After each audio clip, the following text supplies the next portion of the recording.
Chapter 1 of The Monster Slayer, A Galoot Tale by Xander Zoss. Special thanks to Nate Buckley, friend, family, and hero. Prologue. In a tavern, three men sit at a round table, laughing with a drink in their hand. They all each have weapons that range from small stone daggers to the common sword. Those folk don't know what they are doing. I heard it wiped out a whole campaign of Blackburn and Gryffindale armies, slaughtering all in the process. No, what I heard was that the rumors are that it flew away after the first squad of bounty hunters tried to kill it, and then it hid up in the northern mountain. A fourth stranger walks up to the table stumbling and stabs the wooden table with a fork. He is similar looking to the others. We can all agree that we can kill it. But first, let us drink. All at once, the tavern's doors swing open, hitting the wall with a loud crack. The wind whistles in, and the dead of night seems to lurk in. The cheerful noises of the tavern go dead like the night sky. All eyes present at the tavern focus upon a strange figure of the night. The figure walked with a mysterious item clutched in their fist. Walking with a hard stride, the stranger comes into view. Was it him? He who did it? Chapter 1. The Black Serpent. A fortnight earlier, somewhere in the Darbid canyons of Galoot. Darkness binds the walls of this hollow cave, unheard cries lost and buried. Dust now to blood and ash turned to bone. Cursed whispers envelop this stone. Death has a strong grasp of this dull husk. Many atrocities lie ahead, that sits a bastard serpent, a damned creature without a soul, born of woman from the womb, but cursed by a spirit of unholy corruptions, teeth and blood of extreme bile and pestilence. 1,000 corpses disguises the scent of this beast. Its eyes are lost to only see demise for which it treads upon. The serpent has scales that of black knives, and a trinity of horns that are paradoxical in nature. Its span is that of 10 men, and the peak of the beast is of half of one. The face of one pierces like an arrow with an ugly jaw filled with rows of needle-like teeth. Its throat is still that of shrewd bone. Some even gone mad when faced with just its very mandible. I lead a flame that forges a path for my fervor. A blade of steel tipped off with silver shepherds, a craving for a slaughter. Guiding an immunity is my bastion of a lumber shield fortified with casted ore. When times become raw and cold, I become murderous. I am the devil to monsters, for which my will cannot be satiated. My mercy, now a cold candle lost of life. This serpent in its butchering spree violated villages. While its massacre ended up here in the Darbid desert. The entrance was no more than a mere cavity, except for the aged blood that stained it. Leading into the abyss, I notice a strong smell that becomes even more foul with each pace I take. Stopping in my tracks, I assess the sound, faint and unlocatable, with which the cave makes it. The creature must know that I'm here for it. It either caught the scent of myself or perceived the rattle of my metal soles. Moving again, I adjust my pace to be more cautious. The tunnel that I walk in ends with its confined grave and reopens into a spacious expanse for which my ember cannot strike the tip of this dome. The scent of the serpent disappears for a short time, that I notice my own breath. I am brought to alarm for the change of weather in this place. The dew on the sword from the drafty cave before now changed to a thin layer of frost. I scan the area and observe bones. They plaster the edge like a vile display of madness. Some chipped to sizes barely noticeable, and sets of rib cages not of man. Returning back, I move forward. I continue scanning the room with no success in locating the beast.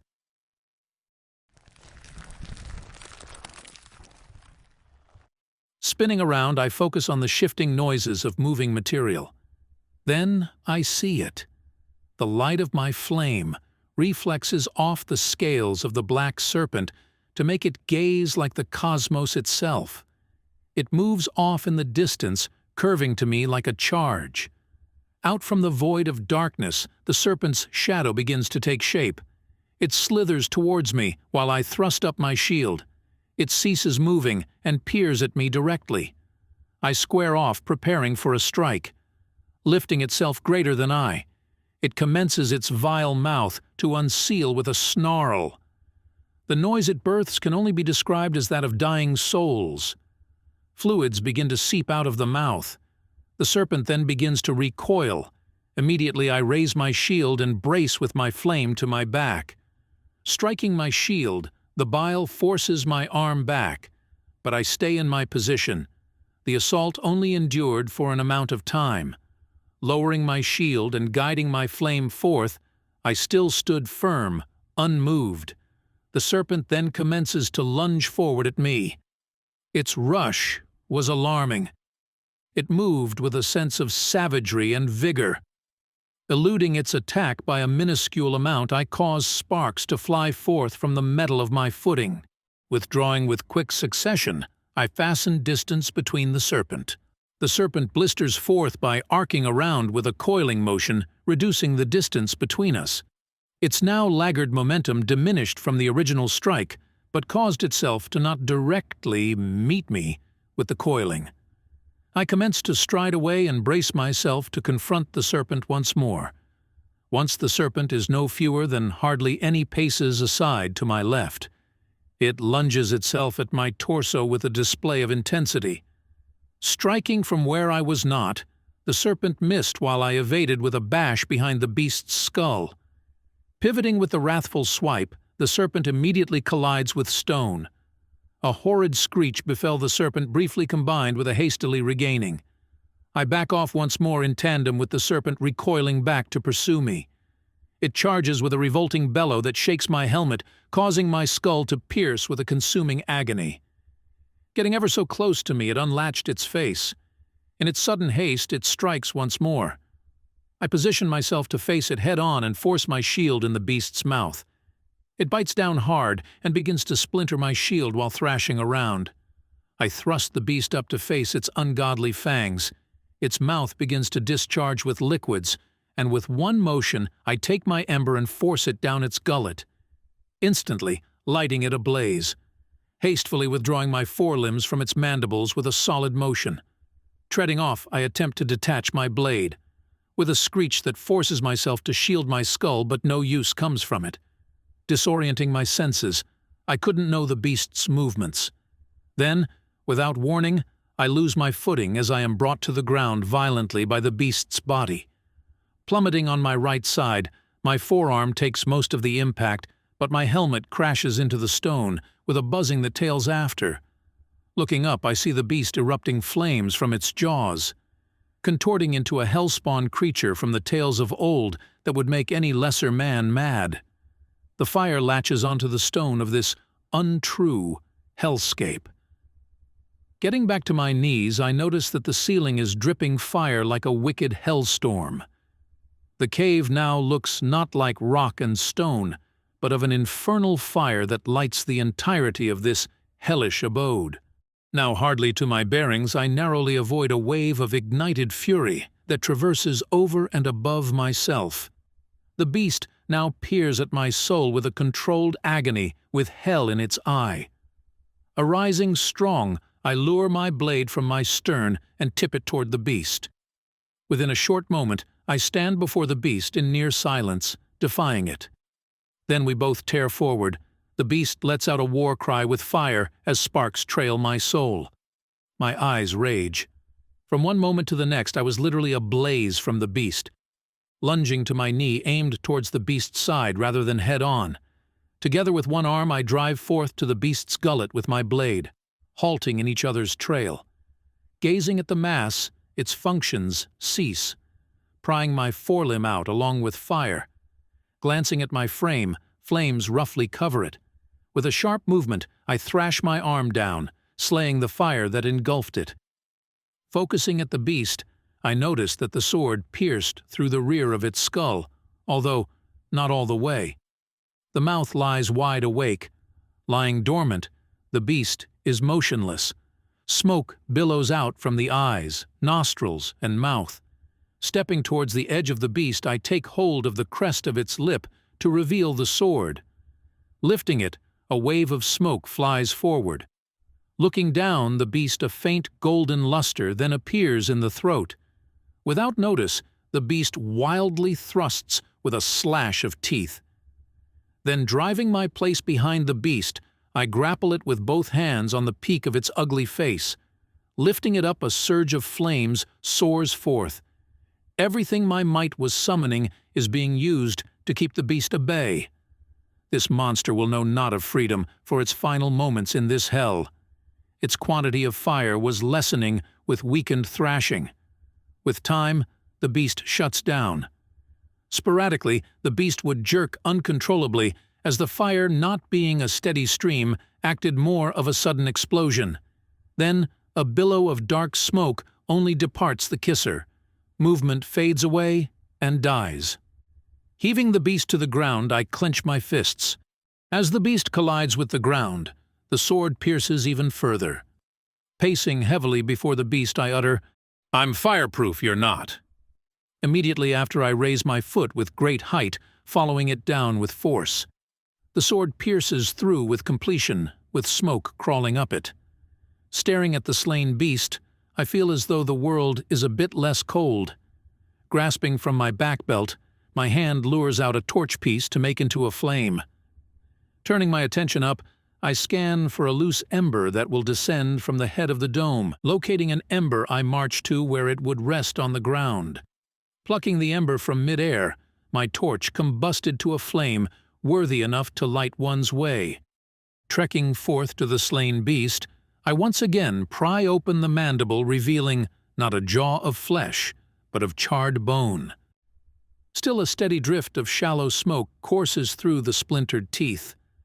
Reaching in with my arm for the handle, I try to tug it from the beast. Snap! Suddenly, my arm shoots back out of the mouth. In my palm, I still detect as though I was gripping onto the weapon. Turning my fist over, I unfurled it, only to find the hilt of the sword. Now down a weapon, and no proper smiths within a day's travel. I'll have to deal with no primary protection.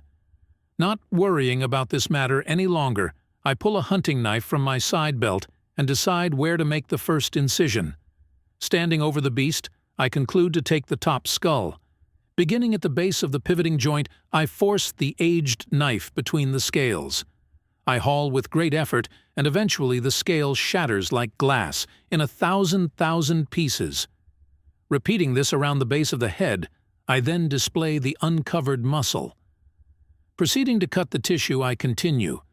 At the point where the skull links with the spinal cord, I skip that and resume on the other side. After completely detaching the muscle, I'll have to snap the spinal cord. While standing, I place back my knife. Then, lifting the beast's head slowly, I twist. In no time, I began to shake and pull more when... Crack. Now fully detaching the whole of the forefront of the skull, I let it drop. At this point in time, the fire is all but dead that was born from this beast, except for my flame. I point my flame to the broken blade. The tip is completely bent with the sides of it dull or either splintered. The scales of cursed serpents are tough enough to carve metal like wood. Seizing the skull by the side and flipping it to its back. Flop. Clank. As the skull overturns, it makes an almost metallic chime before the swords on the probing, though the opposite side stop it. Striding over, I laid my boot upon the skull and began to force the blade from the slain beast. The noises that follow are of a shrieking misery. Not being able to push any longer, I take hold of the bent blade to force it up. With vigor, I manage to free the crippled metal. Looking over the blade one last time, I determined that the blade is not fit for battle also cannot be saved, salvaged, or sold.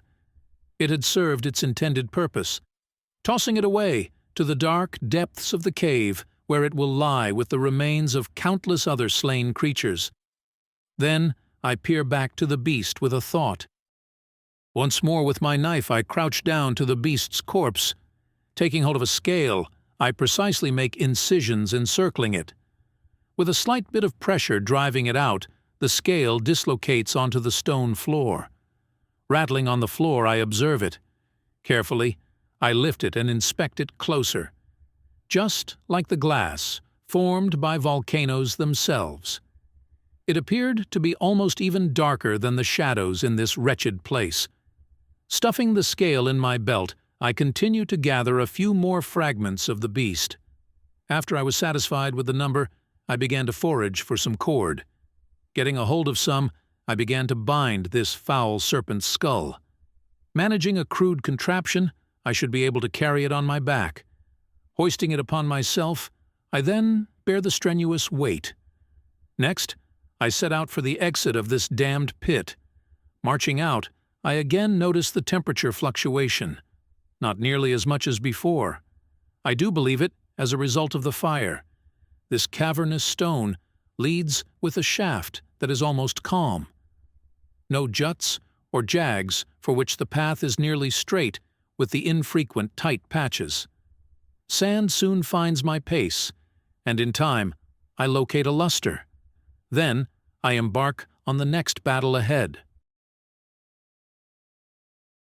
Hey, thank you for listening until the very end, lad. Every day is a new adventure, so go out and create a story.